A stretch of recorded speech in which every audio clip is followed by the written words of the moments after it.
بابا حسن نے کہا ہے کہ تم بہنوں اور تمہاری ماں کسی کام کی نہیں ہے، اس لیے وہ اب تمہیں یہیں چھوڑ کر جا رہی۔ سوہان کو اسیر کی باتوں کا مطلب سمجھ نہیں آیا تھا، مگر اس میں ہمت بھی نہیں تھی کہ وہ اب اپنے باپ کے پیچھے جاتی۔ بھوت لگی ہے، 8 سالہ سوہان کھڑی تھی جب میشا خرما خرما چلتے اس کے کندھے پر سر رکھ کر نیند سے ڈوبی آواز میں بولی تو سوہان نے چونک کر اپنی چھوٹی بہن کو دیکھا، پھر اپنے خالی ہاتھوں کو۔ کل سے بھوکی تو وہ خود بھی تھی۔ جب رات میں نریس دونوں کے لیے سینڈوچ لایا تھا تو اس نے کھانے سے منع کیا تھا کیونکہ میشا خالی پیٹ ہی سوئی ہوئی تھی اور اس کو میشا کے بغیر کچھ کھانا صحیح نہیں لگتا تھا، اس لیے وہ خود بھی ایسی ہی سو گئی تھی۔ امی کے پاس چلتے ہیں، وہ دے گی کھانے کو کچھ۔ سوہان اس کا ہاتھ مضبوطی سے اپنے چھوٹے ہاتھ میں تھام کر بولی تھی، مگر وہ تو بیمار ہے۔ میشا نے تعجب سے کہا، ارے بوتو، وہ بیمار نہیں ہے، ان کا آپریشن ہوا ہے اور امی نے بتایا تھا کہ اس بار ہمارا بھائی آئے گا۔ سوہان نے مسکرا کر بتایا، تو کیا لٹل مائی آ گیا؟ میشا کی آنکھیں بھائی لفظ پہ چمکی، یہ تو امی کے پاس جائیں گے تو پتہ چلے گا نا۔ سوہان نے اپنے سر پر ہاتھ مار کر بتایا، تو ہم کیلے تیار کر رہے ہیں، ہمیں امی کے پاس ہونا چاہیے۔ میشا نے کہا، تبھی کسی کے چیخوں کی آواز نے دونوں کو سہنے پر مجبور کیا۔ یہ تو امی کی آواز ہے۔ سوہان کی آواز بڑبڑاہٹ سے زیادہ نہیں تھی۔ وہ میشا کا ہاتھ پکڑ چیخوں کے تعاقب میں آئی تو ایک وار میں اپنی امی کو تیر سے چلاتا دیکھ کر وہ حیران ہوئی، جبکہ میشا اس کے ساتھ چپک کر ڈری ہوئی نظروں سے اپنی ماں کو دیکھ رہی تھی۔ اسلان، کنٹرول یور سیلف، ڈاکٹر نے پریشانی سے اس کو دیکھ کر کہا، جو اپنے ہاتھ میں لگی ڈرپ کو نوچ کر نکال رہی تھی۔ کیسے کنٹرول کروں؟ ہاں کیسے؟ یہ میری بیٹی نہیں ہے۔ اس نے جھولے میں نومولود بچی کی طرف اشارہ کیا۔ چیخ کر کہا تو سوہان جھٹ سے جھولے کے پاس پڑی۔ تمہاری بیٹی ہے یہ، کیا ہو گیا ہے تمہیں؟ ڈاکٹر حیرانی سے آپ کی بولی، میں نے خود الٹرا ساؤنڈ کروایا تھا، مجھے منہاس نے بیٹا بتایا تھا، تم سب نے میرا بیٹا ایکسچینج کیا ہے۔ اسلحان اپنے بال نوچنے کے قریب تھی۔ تیسری بار بیٹی سن کر وہ جیسے ایک عذاب میں دھنس گئی تھی۔ وہاں موجود نرسز، ڈاکٹرز حیرت سے اس کا رد عمل دیکھ رہی تھی۔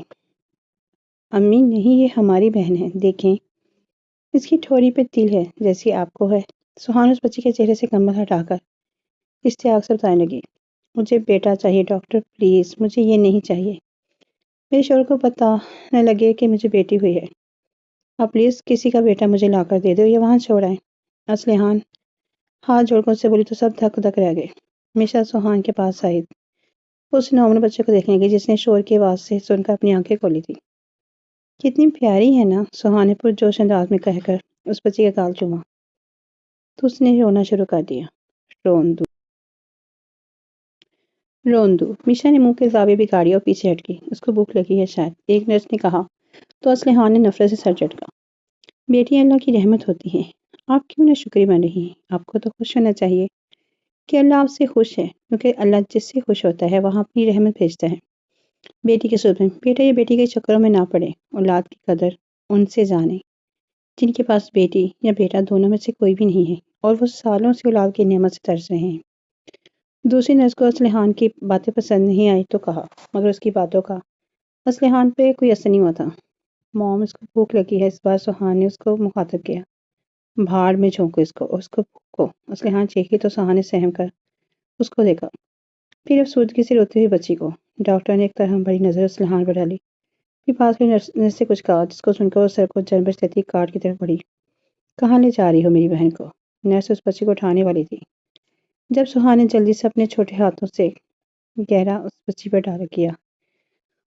اس کو دیکھا دیکھی میشا نے بھی یہی کیا تھا، جس پر نرس مسکرائی تھی۔ یہی ہے، اس کو فیڈ کروانا ہے، تبھی لے جا رہی ہوں۔ تم دونوں کی ماں سے تو کوئی امید نہیں، تم دونوں بھی ساتھ آؤ اور ناشتہ کرو، نرس نے نرمی سے جواب دیا۔ سوہان نے اپنے ہاتھ پیچھے کر لیے، وہی ناشتے کا سن کر میشا کو بھوک چمک اٹھی۔ یہ ہماری بہن ہے فاہا، سوہان آستگی سے بڑبڑاتی نرس کے پیچھے گئی۔ اسلحان، تمہاری پڑھائی، تمہارا ایجوکیشن حاصل کرنا آج جیسے رائے گا گیا۔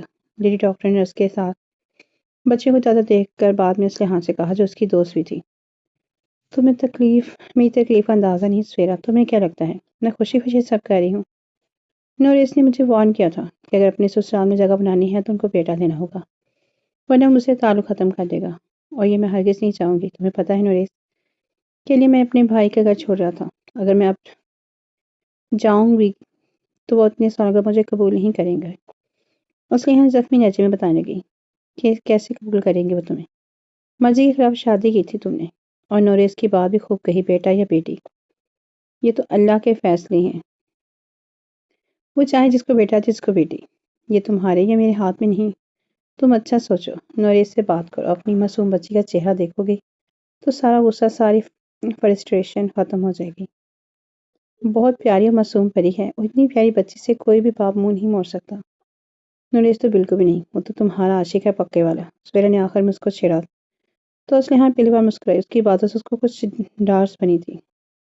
اپنا اور اپنے بھائی کا بہت سارا خیال رکھنا، تم دونوں کو ساتھ لے چلتی، مگر تمہارے ایگزام ہے۔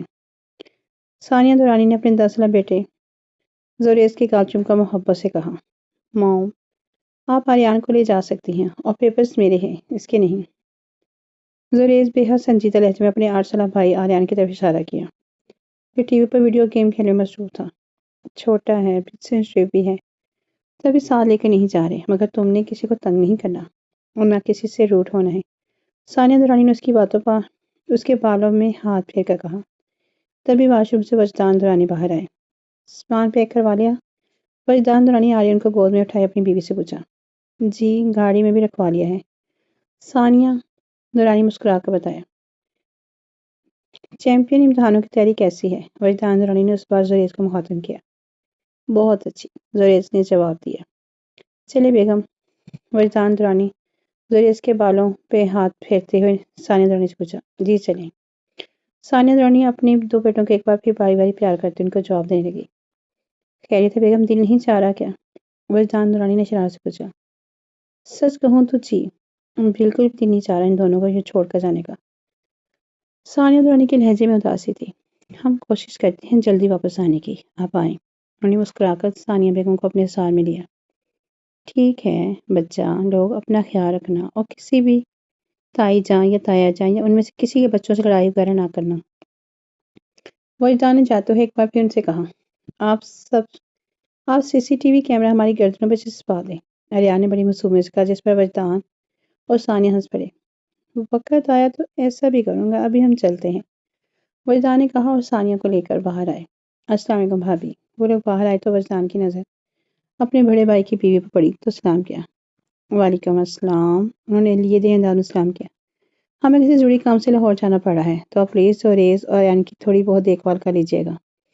ویسے میں نے میڈ سے بول دیا ہے، پر وہ دونوں کہاں ان کی بات مانتے ہیں۔ ثانیہ نے ہلکی سی مسکراہٹ سے کہا، سب پتہ ہے ضروری کام کے بہانے تم میاں بیوی سیر سپاٹے میں نکل جاتے ہو، بھائی نکلو گے بھی کیوں نہیں، پیسہ ہے، اور جہاں پیسہ ہوگا وہاں کیسے ممکن ہے کہ عیاشی نہ ہو۔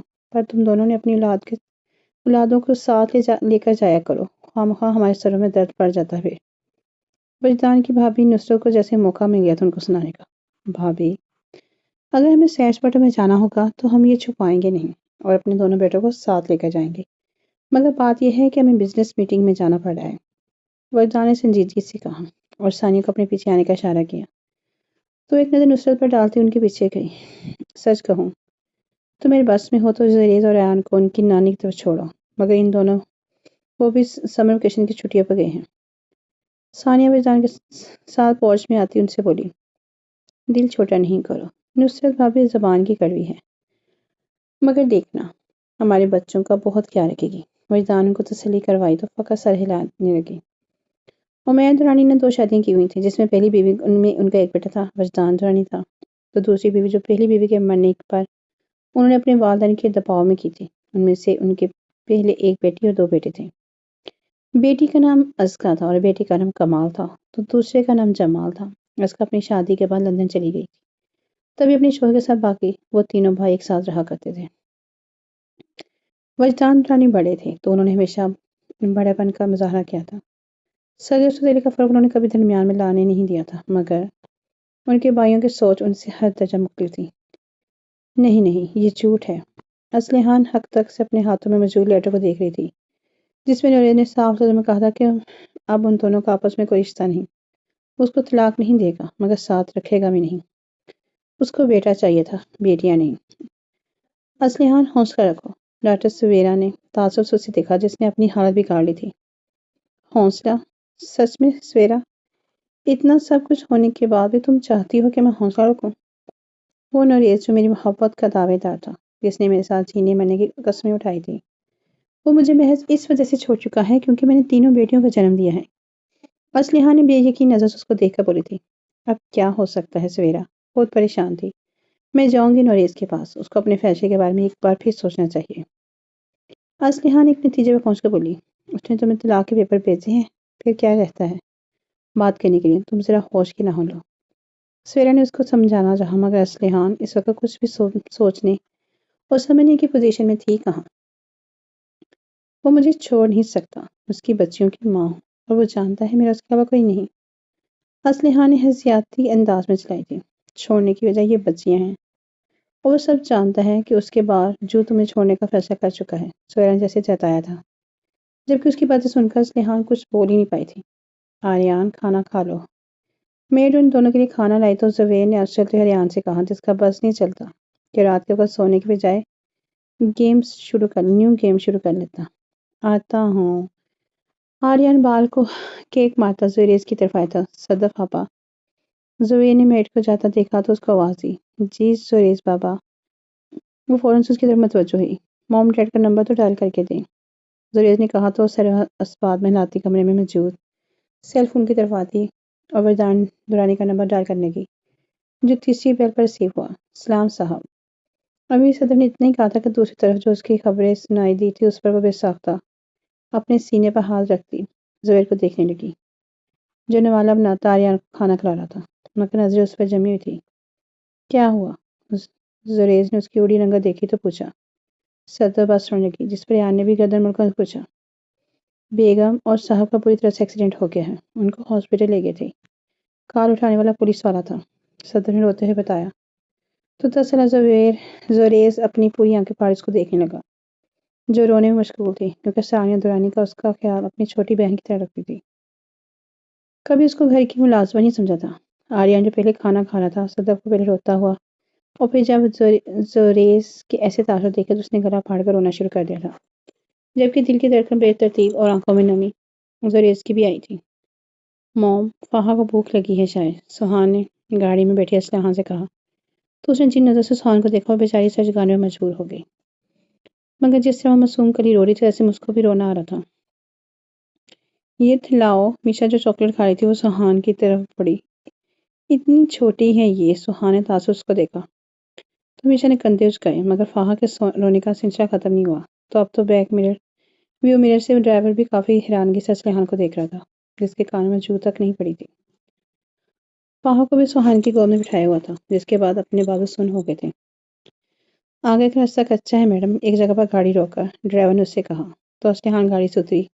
اس کی دیکھا دیکھی میشا بھی اتری، جبکہ سوہان فہا کی وجہ سے بہت آہستہ سے گاڑی سے اتری، جو اپنا گلا خشک کرنے کے بعد سو گئی تھی۔ شاید اس کو لگ گیا تھا کہ پتا کہ اس کی سننے والا کوئی نہیں۔ کاش میرے پاس دودھ ہوتا، فہا کو دیکھتی سوہان نے حسرت سے سوچا تھا۔ یہیں کھڑے رہنا ہے یا اپنے باپ کے پاس بھی چلنا ہے؟ اسلحہ نے سخت نظر سے ان کو دیکھ کر کہا تو میشا آنکھیں چھوٹی کی اپنی ماں کو دیکھا، جس نے کبھی بھی ان کو ڈانٹا نہیں تھا۔ میشا نازوں سے پالا تھا اور کچھ دنوں سے بس ان کو سخت گولیوں سے نواز رہی تھی، جس کی سمجھ اس کو نہیں آ رہی تھی۔ چلو، میشا نے سوہان سے کہا تو فہا کے پسینے سے شرابو چہرے پر پھونکے مارتی اسلحہ کے پیچھے چلنے لگی۔ اس وقت وہ 8 سال کی بچی نہیں لگ رہی تھی، جس کو کھیل کود کے علاوہ کچھ نہیں آتا تھا، بلکہ اس وقت ایک بہن بنی تھی، جس کو بس اپنی چھوٹی بہن کی فکر تھی۔ جس سے پہلے اس کی بھوک کی تو اب پیدا چلنے کی وجہ سے سورج کی تپش سے اس کا جو پسینہ نکل رہا تھا، کیونکہ اسلحہ نے فہا کے لیے کچھ نہیں لیا تھا۔ بی بی جی کہاں؟ وہ ایک شاندار حویلی کے گیٹ کے پاس پہنچی تو چوکیدار نے اس کو روک لیا۔ میں نوریز کی بیوی ہوں، مجھے اندر جانا ہے۔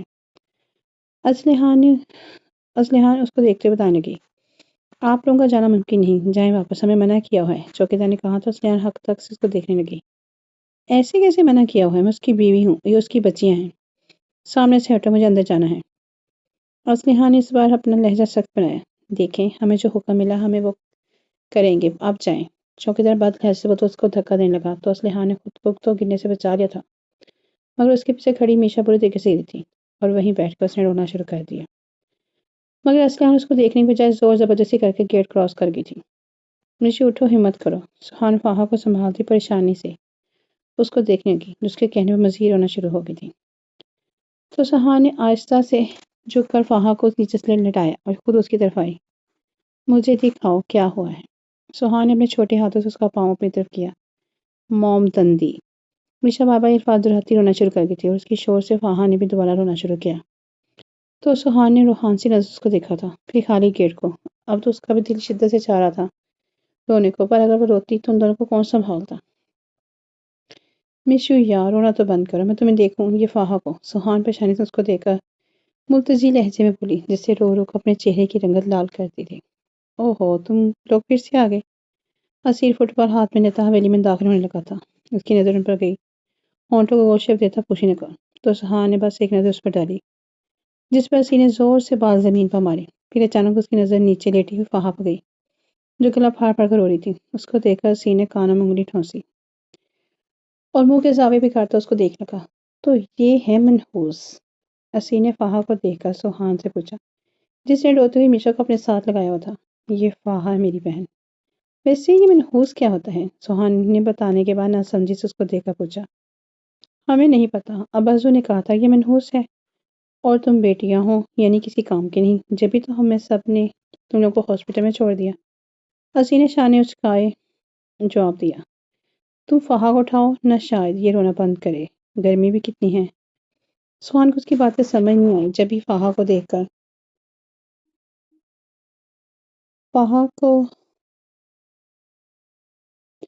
اس سے بولی، ہو نہ ہو ہم کیوں اٹھائیں اس روندو کو؟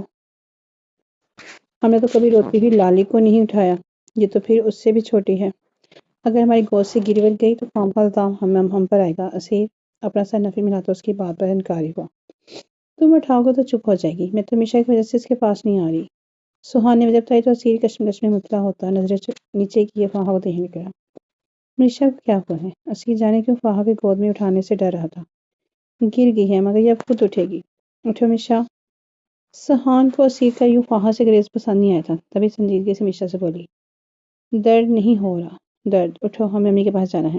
میشا روتی کچھ کہنے والی تھی جب سہان نے اس کے بعد درمیان میں کاٹ کر بولی تھی، جب بھی میشا منہ کے زاویے بگاڑتی آہستہ سے اٹھنے کی کوشش کرنے کی، جس میں کامیابی ہوئی تھی۔ سہان بھی فہا کو اپنے بازو میں اٹھاتے اندر طرف بڑھنے لگی تھی۔ اسیر بھی فٹ بال کو کک مارتا حویلی میں داخل ہوتا گم ہو گیا۔ سہان نے اسلحان کی پشت دیکھی تو وہاں جانے لگی، جو غصے سے کسی سے مخاطب تھی۔ نوریس تم میرے ساتھ ایسا کیسے کر سکتے ہو؟ میں تو تمہاری محبت تھی، پھر یہ سب، تم مجھے اکیلا کیسے چھوڑ سکتے ہو؟ میں نے اپنا گھر بار سب کچھ تمہارے لیے چھوڑا، تمہاری وجہ سے میں نے جان چھڑکنے والے بھائی کو چھوڑا تھا، اور تم نے یہ سکھا دیا میری قربانی کا تمہیں ذرا احساس نہیں ہوتا، لا کے پیپر بھجوا دیے۔ امتحان سیکھتی ہوئی سنجیدہ کڑی نوریس سے بولی تھی، میں نے تمہیں پہلے سے بتایا تھا مجھے بیٹا چاہیے۔ ان تینوں کا میں کیا کروں گا؟ بھائی صاحب تو وہ روز سے ہی مجھ سے خفا ہیں، اور جو تم نے یہ بچیاں میرے سر پر مسلط کی ہیں، ان کا میں کیا کروں گا؟ نوریس حقارت زدہ لہجے میں بولے تو سہان حیرت سے اپنے باپ کو دیکھنے لگی، جو ان کے لیے ایسے الفاظ استعمال کر رہا تھا، وہ باپ جو ان کی ہلکی چوٹ پر تڑپ جایا کرتا تھا۔ دید مجھے چوٹ آئی ہے، میشا بھاگ کر نوریس میں ڈیڈ مجھے چوٹ آئی ہے۔ میشا بھاگ کر نوریس میں لگی طرف بڑھ کر ان کی ٹانگوں کے ساتھ چمڑ گئی تھی اور بتانے لگی، جس پر انہوں نے کوئی رد عمل نہیں دیا تھا، میں نے خوشیوں سے بیٹیوں کو جنم نہیں دیا، یہ تو اللہ کے ہاتھوں میں ہوتا ہے، ویسے بیٹا یا بیٹی اولاد مرد کی قسمت سے ہوتی ہے۔ اسلحان احتجاجاً بولی تھی، دیکھو اسلحان، مجھے یہ کہنا تھا میں کہہ چکا، اب تم یہ بوجھ لے کر یہاں سے چلی جاؤ، میں اپنے بھائیوں کو مزید خفا نہیں کر سکتا۔ تمہاری دولت، نوریس میشا کو خود سے دور کرتا اٹل لہجے میں گویا ہوا تھا۔ سہان جبکہ اسٹیل کھڑی تھی، اس کو ڈر تھا کہ اگر وہ ہلے گی تو اس کی گود سے فہا گر جائے گی۔ نوریس، اسلحان متزلزل ہوئی تھی، تم خود بتاؤ، کیا یہ میرے بازو بن سکتی ہیں؟ نوریس نے چوڑی چڑھائی، اس کو دیکھ کر پوچھا، اس کے لہجے میں ہر درجہ سرد پن کا عنصر نمایاں تھا۔ کیا یہ میرے شانہ بشانہ چل سکتی ہیں؟ ایک اور سوال، یہ بیٹی مجھے دیکھ ہی کہہ سکتی ہیں، نہ تو ان کو لے کر میں کہیں ساتھ لے جا سکتا ہوں اور نہ یہ مجھے کوئی عقل مندانہ مشورہ دے سکتی ہے۔ نوریس پار لہجے میں بولا۔ 8 سالہ سہان کے کوڑے دماغ میں بس یہ لائن کھپ گئی، یہ بیٹی مجھے دیکھ ہی کہہ سکتی ہیں، نہ تو ان کو لے کر میں کہیں ساتھ لے جا سکتا ہوں اور نہ یہ مجھے کوئی عقل مندانہ فیصلہ دے سکتی ہیں۔ مگر اسلحان کو اس کے یہ الفاظ کسی تماچے سے کم نہ لگے تھے، اور ایک میشا تھی جو جب تک اپنے باپ کا چہرہ دیکھے ساری ماجرا سمجھنے کی کوشش کرنے کی جی توڑ کوشش کر رہی تھی۔ ایک بار اس کا چہرہ تو دیکھ لو، اسلحہ نے حسرت لہجے میں فاحہ کی طرف اشارہ دے کر اس سے کہا جس کو ایک مرتبہ بھی خود نہیں دکھا تھا۔ مجھے چہرہ دیکھ کر کرنا کیا ہے؟ میں نے سوچ لیا ہے، میں وہ کروں گا جو بھائی لوگ مجھ سے کہیں گے۔ گارڈ ان کو باہر کا راستہ دکھاؤ۔ نوریز ملک سنگ دلی کا مظاہرہ کرتا آخر میں ہاتھ باندھے چوکیدار سے بولا کر حویلی میں داخل ہو گیا تھا، جبکہ پیچھے اسلحان کے قدم لڑکھڑ آئے تھے۔ نوریز میری بات سنو، میں کہاں جاؤں گی ان تینوں کو لے کر؟ اسلحان ہوش میں آتی چیخنے چلانے لگی، اس سے فریادیں کرنے لگی، مگر سب بے سود۔ اب تو بہادری کا مظاہرہ کرتا سوہان کی آنکھیں بھی چلک پڑی تھی۔ آج 3 ہو گئے تھے۔ کار ایکسیڈنٹ میں وجدان دورانی اور ثانیہ دورانی کی موت ہو گئی تھی۔ ان 3 دنوں میں ان کی دونوں بھائیوں کی زندگی مکمل طور پر بدل گئی تھی۔ زوریز نے کھانا پینا چھوڑ دیا تھا اور یان سارا وقت بس روتا رہتا تھا، ہر وقت بس امی امی کی رٹے اس کے ہونٹوں سے ہوتی تھی۔ اب تو ستم یہ ہوا تھا ان کے معصوم جانوں پر کہ ان سے ان کا کمرہ تک چھین لیا گیا تھا، اور وہ جو پہلے اس شاندار گھر کے مالک تھے اب اسٹور روم میں رہا کرتے تھے، جہاں اے سی تو کیا، پنکھے تک کا نام و نشان نہ تھا۔ کوئی نیچے فرش پر بغیر کسی چادر کے ان کو سونا ہوتا تھا۔ زوریز کو اپنے چچاؤں کا بدلتا رویہ کھٹکتا ضرور تھا، مگر وہ چپ تھا، کیونکہ اس کے علاوہ اس کے پاس کوئی اور چارہ نہیں تھا۔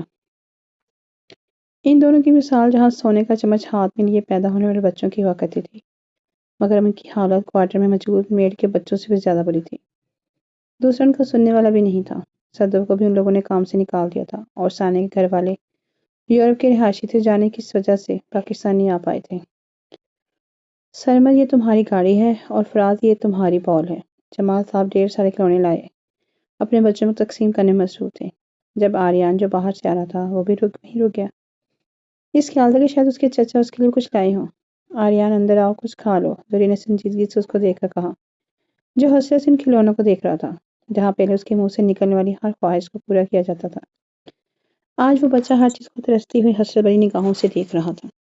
جہاں پہلے اس کے پاس کھیلنے کے سوا کوئی اور کام نہیں تھا، اب وہ اس گھر میں لان میں مارا مار پھرتا تھا۔ وہ بہت شرارتی بچہ تھا، مگر اس کی شوخی کہیں دور جا سوئی تھی۔ چچا ہمارے لیے بھی کچھ لائے ہوں گے، ویٹ کرو۔ آریان اس کے کانوں کے پاس جھکا۔ آرسی سے بولا تو زوریز نے لانچ میں دیکھا، جہاں ایک خوشحال منظر تھا، ہر کوئی خوش تھا، جیسے آج سے کچھ دن پہلے کسی 2 جانوں کا جنازہ نکلا ہی نہ ہو۔ ان کو کھڑے 30 منٹ ہو گئے تھے۔ جمال صاحب نے خریدی ہوئی ساری چیزیں اپنے بچوں اور کمال صاحب کے بچوں میں تقسیم کر دی تھی، جبکہ ان دونوں پر کسی نے ایک نظر تک ڈالنا گوارا نہیں کیا تھا۔ مجھے گاڑی چاہیے۔ آریان آلتی پالتی مارے نیچے کلین پر بیٹھتا رونا شروع ہو گیا تھا۔ زوریز تو اس سے بڑا تھا، چاہے دونوں میں زیادہ ایج ڈفرنس نہیں تھا، مگر اس کے باوجود زوریز میں عقل تھی، جب بھی ان کو کچھ ہاتھ فرق نہیں پڑا تھا، مگر آریان نے اپنی حال خراب کری تھی۔ آریان چپ کرو، کمرے میں چلو، میں کھانا دیتا ہوں تمہیں۔ ویسے بھی گاڑی اچھی نہیں تھی۔ زوریز نے اس کو پچکارا، وہاں گرمی اور حبس ہوتی ہے، میں نہیں آ رہا، اور مجھے گاڑی چاہیے، اپنے سارے گمشدہ کھلونے اور کمرہ بھی، میری ٹی شرٹ تک غائب ہے، مجھے سب کے سب چاہیے، وہ ابھی آریان روتا اسے بولا تو زوریز لب چپاتا اس کو دیکھنے لگا۔ اچھا میں لا دوں گا گاڑی، ابھی تو اٹھو۔ بوائز روتے نہیں۔ زوریز نے اس کو لارے دیے تو آریان خوش ہو گیا۔ سچی؟ آریان جو پرجوش ہوا۔ ہاں ابھی تو چلو۔ اس کو مسکراتا دیکھا زوریز بھی مسکرا دیا۔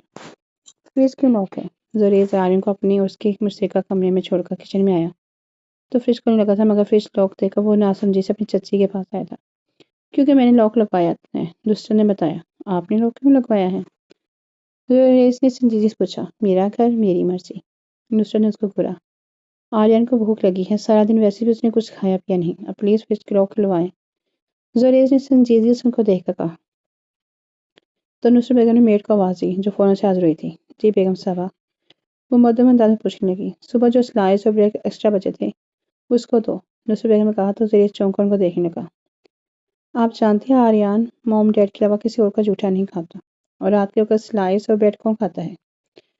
زوریز ان کی بات سن کر بولے بغیر نہ رہ پایا۔ دیکھو زوریز، تمہارے ماں باپ یہاں مرنے سے پہلے قارون کا خزانہ نہیں چھوڑ گئے، اس لیے جو مل رہا ہے اس پر صبر شکر کرو۔ نصرت اس کو آنکھیں دکھاتے بولی، مجھے پیسے دے، میں باہر سے اس کے لیے کچھ منگوا لوں۔ زوریز بس یہ بولا، پیسہ کہاں سے لاؤں میں تمہیں؟ اگر جو مل رہا ہے وہ لے لو تو ٹھیک ہے، ورنہ تمہاری مرضی، بھوکے سو جا۔ نصرت نے ہاڑ کھڑے کیے، میں سو جاؤں گا بھوکا، مگر آریان کے لیے روکی ہی صحیح، پر آپ تازی روٹی بنوا کر دے دیں۔ زوریز اپنی جگہ پر ضد تھا، کہاں سے لاؤں میں؟ ہاں بول، کہاں سے لاؤں؟ نصرت نے سختی سے کا مظاہرہ کیا، وہیں سے جہاں ہم اپنے بچوں کا پیٹ پالتے ہیں۔ زوریز نے زندگی میں پہلی بار بدلحاظی کا مظاہرہ کیا، جس پر نصرت کو اس کا تاؤ آیا۔ چٹاخ! بدتمیزی کرتا ہے کم بخت! نصرت ایک سناٹا تھپڑ اس کے نازک گال پہ برساتی۔ اس کو باتیں سننے لگی۔ جو اپنے گال پر ہاتھ رکھتا زمین کو گھرتا، ان کی باتیں خاموشی سے سنتا رہا۔ اگر آپ نے مجھے آرین کے لیے کھانا نہیں دیا تو میں آپ کا سیل فون توڑ دوں گا۔ زوریز اچانک ٹیبل پر موجود اس کا موبائل اٹھائے دھمکی ہوئے اس لہجے میں بولا تو نصرت گڑبڑائی۔ میرا فون واپس کرو ورنہ اچھا نہیں ہوگا۔ نصرت ضد چھوئی تھی، پہلے آرین کا کھانا۔ زوریز بھی اپنی بات پر ڈٹا رہا، جس پر نصرت نے دانت پیس کر اس کو دیکھا، پھر میرے کو اشارہ کیا تو اس کے لیے کھانا لائی، جس کو دیکھ کر زوریز نے نصرت کا فون واپس ٹیبل پر رکھا اور وہاں سے چلا گیا۔ کرایہ میڈم! اسلحان کو ہم تینوں بچیوں کے لیے بیٹھی تھی۔ جب کنڈکٹر نے اس سے کرایہ مانگا تو اسلحان نے اپنی پرس خود کھولا، جہاں بس 1000 کا نوٹ تھا۔ یہ دیکھ کر اس نے ٹھنڈی سانس کھارج کی اور نوٹ کنڈکٹر کی طرف بڑھایا۔ امی بھوک! کنڈکٹر اسلحان کو بقیہ رقم واپس کرنے لگا تو میشا نے بھوک کا بتایا۔ مجھے کھا جاؤ تم۔ اسلحان قبول کر بولی تو سہان نے ناراض نظر سے اس کو دیکھا۔ اپنے جسم کا کچھ کاٹ کر دے تھا لوں گی۔ میشا جواب میں بولی تو اسلحان نے کاٹ کھاتی نظر سے اس کو دیکھا۔ نشو تمہیں مذاق سوچ رہا ہے؟ سہان نے تعصب سے اس کو دیکھا۔ شروع امی نے کیا تھا، میشا ناک میں منہ چڑھا کر بولی۔ امی اس کو اب دودھ دے دیں، صبح سے بھوکی ہے۔ سہان نے فہا کو دیکھ کر اسلحان سے کہا۔ میں چلتی بات سے اس کو پھینک دوں گی اگر میرے سامنے لائٹ بھی تو۔ اسلحان نے گڑ کر اس کو بھی لتاڑا تو سہان سہم گئی۔ کچھ وقت بعد اس کو کسی اور بچے کے رونے کی آواز سنائی دی تو اس نے اٹھ کر پچھلی سیٹوں کی جانب باری بار دیکھا، جہاں ایک خاتون اپنا چہرہ چھپائے سائڈ پہ کیے چھوٹے بچوں کو فیڈ کروانے میں مصروف تھی۔ یہ دیکھ کر سہان کی آنکھوں میں چمکی آئی۔ جب بھی فہا کو یہ گرتی پڑی تو خاتون کے پاس گئی۔ السلام علیکم۔ سہان نے گھبرا کر اس کو سلام کیا، جس کے ساتھ ایک 5 یا 4 سالہ بچہ موجود تھا۔ وعلیکم السلام بچے۔ خاتون شاید خوش اخلاق تھی، جب بھی مسکرا کر سہان کو دیکھتی اس کا گال چھوا تو اس کو مسکراتے کر سہان کو کچھ ڈانٹ ملی۔ کیا آپ کا بیبی ہے؟ سہان نے اس کی گود میں موجود بچے کی طرف اشارہ کیا۔ ہاں یہ میرا بچہ ہے، پر تم نے اس بچے کو کیوں اٹھایا ہوا ہے؟ ماں کہاں ہے تمہاری؟ وہ خاتون جواب دینے کے بعد ان سے بولی، کیا میری بہن کو اپنا دودھ دیں گے؟ صبح سے بھوکی ہے۔ یہ کہنے کے ساتھ ہی سہان کی آنکھیں نم ہوئی۔ آشا تھوڑا سائڈ پر ہونا اور بچے تم یہاں بیٹھو۔ وہ خاتون بچے کو تھوڑا سائڈ خالی کرنے کا کہتی سہان کو اپنے پاس بٹھایا۔ Cute baby. آشا نے پرجوش انداز میں فہا کو روئی جیسا گال چھوا۔ تمہاری امی کیوں نہیں دے رہی اس کو؟ خاتون نے پوچھا۔ وہ میری امی کو شوگر ہے، جب بھی ڈاکٹر نے دودھ دینے سے منع کیا ہے، اور یہ بھی ایک ماہ کی بھی نہیں ہوئی تو ہم ڈبے کا یا بھینس کا دودھ اس کو نہیں دے رہے۔ سہان نے اٹا کا جھوٹ بولا۔ اس کو خود پر حیرت ہوئی کہ ایسا بہانہ اس کے دماغ میں آیا کیسے۔ افسوس ہوا، خیر تم پریشان ہو، تمہاری بہن کی بھوک ختم ہو جائے گی۔ کہنے کے ساتھ ہی اس عورت نے فہا کو اس کی گود سے لیا۔ یہ میں اٹھاؤں؟ سہان نے باسکٹ میں فروٹس دیکھے تھے تو ان میں سے ایک ایپل اٹھائے۔ آشا نے پوچھا، جو کھڑکی کے باہر پر دیکھ رہا تھا۔ ہاں کیوں نہیں؟ آشا نے خوش دلی کا مظاہرہ کیا اور ان دونوں کو دیکھ کر جبکہ وہ مسکرائی تھی۔ شکریہ۔ سہان خوش ہوتی وہ ایپل اٹھائی میشا کے پاس آئی، اس کو سیب تھمایا جو نیند سے جھول رہی تھی۔ یہ بتا دے کہ ہم جا کہاں رہے؟ سہان نے سنجیدگی سے اسلحان کو دیکھا، جس کی آنکھوں سے آنسوؤں کی برسات جاری تھی۔ اپنے بھائی اور تمہاری ماما کے پاس دعا کرنا وہ مجھے قبول کرے، ورنہ رول جائیں گے ہم، اسلحان نے جواب دیتے ہوئے کہا تو سہان کو مایوسی ہوئی۔ باپ نے تو قبول نہیں کیا، کسی اور سے کیا امیدیں لگائیں؟ سہان سر چٹک کر کہتی فہا کے پاس جانے لگی تھی، جبکہ اس کے الفاظوں نے اسلحان کو حیران کر دیا تھا۔ اس کو یقین نہیں آتا کہ کہنے والی اس کی 8 سالہ بیٹی تھی۔ اسیر آپ نے ہم سے جھوٹ بولا، ہماری یہ تربیت تو نہ تھی۔ عروس بیگم نوریز کی والدہ نے افسوس سے اسیر کو دیکھ کر کہا۔ دادو ہم نے خود دیکھا تھا، وہ تینوں گیٹ کے پاس تھی۔ اسیر فوراً سے بولا۔ اسیر جھوٹا جھوٹا۔ 15 سالہ دیبا جس کے بال میں عروج بیگم مالش کر رہی تھی وہ اسیر کو چڑھانے لگی۔ تم جھوٹی۔ اسیر نے غصے سے ناک کے نتھے پھیلائے اس کو گھور کر کہا۔ شرم کرو اسیر، بڑی ہے تم سے۔ نور جہاں دیبا کی والدہ اس کو دیکھ کر بولی۔ اپنی بیٹی کو ہم سے پنگا نہ لے۔ اسیر اپنی چھوٹی پیشانی پر بل لائے کہتے وہاں سے رفو چکر ہو گیا۔ بہو بچہ تھا، ایسے بات نہیں کیا کرو اس سے۔ عروج بیگم کو دیکھ کر بولی۔ دادو وہ جو مجھ سے چھوٹا ہو کر بدتمیزی کرتا ہے اس کا کیا؟ نور جہاں سے پہلے دیبا عروج بیگم کو دیکھ کر بولی تھی۔ اماں جان یہ آپ لوگوں کے لاڑ پر کر دی جائے، اور صرف ایسے بڑی بڑی باتیں کرتے، اس کو پتہ ہونا چاہیے کہ میری دیبا اس کی امنگ ہے۔